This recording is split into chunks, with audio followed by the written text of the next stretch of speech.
If you support a free Palestine from the river to the sea, as I do, you're probably wondering why the US doesn't, or hasn't at least imposed an arms embargo to stop the genocide of Gaza. Here's what I think is the reason why. One aspect is lobbying.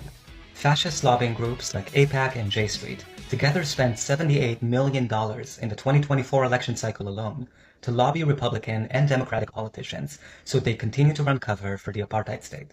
But there's another reason, and it's what I'll focus on here.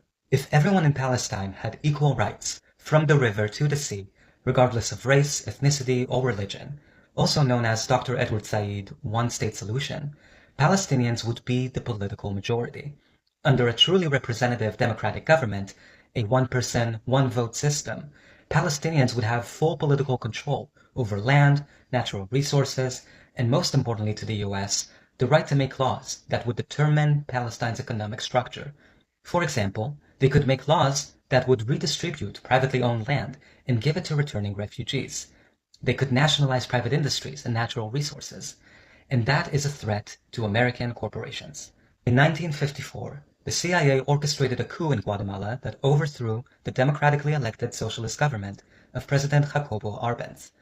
One of the reasons was that in 1951, Guatemala instituted land reforms that granted property to landless individuals for free. The American government feared that that example in Guatemala would inspire other countries in Latin America to pass redistributive policies that would affect the US corporation's bottom line. The American-based United Fruit Company, which operated in Guatemala and lost profits because of these reforms, started an intense lobbying campaign in the United States to overthrow the democratically elected Guatemalan government through the CIA. As the brilliant Palestinian scholar Ghada Sasa says here, pre-colonial Palestine was socialist. Today, Fatah, which is the largest faction of the PLO, is secular and socialist. The PFLP, the second largest faction of the PLO, is secular and communist. That means that if Palestinians had the right to vote, they would most likely vote for either a socialist or a communist governing coalition. If that were to happen, the capitalist structure of Israel would be replaced by either Marxist-Leninist socialism or communism. That means that Israel would no longer be a capitalist behemoth with privatized natural resources, and that is a threat to Western capitalists and their interests.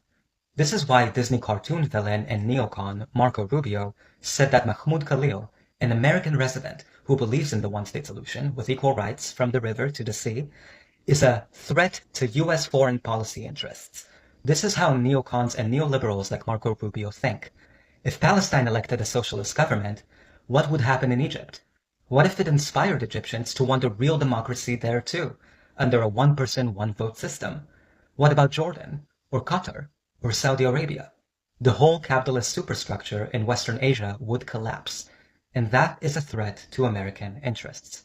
If you're wondering how far America would go to support and prop up fascist, right-wing governments to prevent democratically elected socialist ones from emerging, it's not just Guatemala. It's the entire history of US engagement in Latin America, East and West Asia.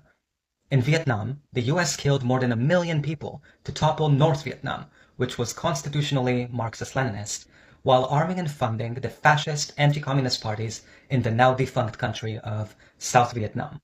In Chile, the CIA overthrew the democratically elected socialist government of Salvador Allende and propped up a fascist right-wing dictator, Augusto Pinochet, who killed and disappeared tens of thousands of people.